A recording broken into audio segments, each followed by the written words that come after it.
Many of the greatest jazz musicians experienced lives full of tragedy and suffering. Today we are going to tell you the story of a trumpet player who met his end at the hands of an angry woman. Lee Morgan was born in Philadelphia, Pennsylvania on July 10, 1938. As a young child, it became apparent that he was very interested in music. He started playing the saxophone, but when he was 13, Lee's sister gave him a trumpet.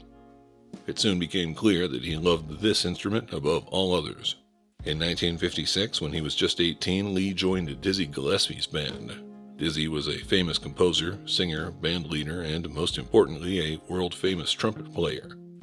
But Lee lost his job only a year and a half after joining the band. Dizzy had to disband the group because of financial problems. Luckily for Lee, he was a very talented player. He moved to New York, and at the end of 1958, he was hired to join Art Blakey's band. Art was a famous drummer known for his ability to play impressive solos. Art Blakey also promoted lifestyle changes that would push Lee in the wrong direction. The famous drummer had a problem with heroin. Somehow he was able to manage the addiction and still work as a professional musician. But Art Blakey also had a habit of hiring young musicians and turning them onto the drug. He would pay his musicians in heroin.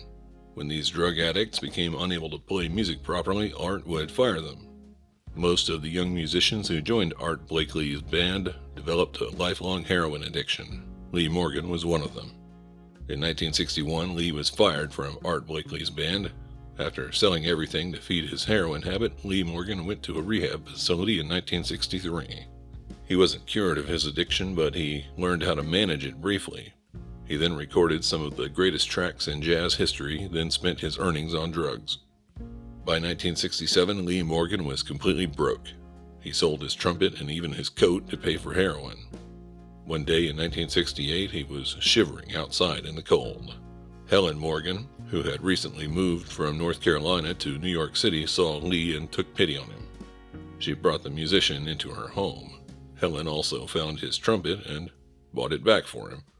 She took control of his life and nursed him back to health. By 1968, Lee Morgan was able to play again. Helen and Lee never married, and nobody knows Helen's real name, but she took Lee's last name soon after they met, telling everyone he was her husband. Most of the jazz musicians in New York approved of the arrangement. They frequently visited Helen and Lee. Helen would cook while Lee and the other musicians played. By 1972, Lee was a new man. He was playing better than ever, and he was even teaching music. He also became interested in fighting for the rights of black musicians. But Lee was far from perfect. He never really stopped doing drugs. When heroin wasn't available, he would do cocaine instead, and he had a habit of falling asleep during performances. He also wanted to get away from Helen, so he started seeing a new woman.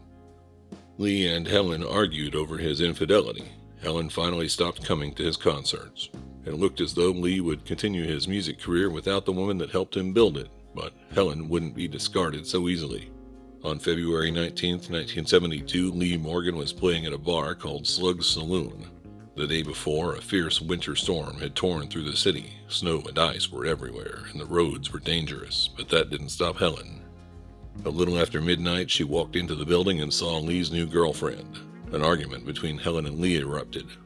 Lee grabbed Helen by the arm and threw her out the front door and into the snow. A moment later, Helen took a gun out of her purse and walked back into the building. She shot Lee Morgan in the chest, and he fell to the ground. Because of the icy conditions, it took nearly half an hour for an ambulance to arrive. Lee Morgan bled to death on the floor of Slug's Saloon. He was only 33. Helen was arrested and spent 3 months in jail.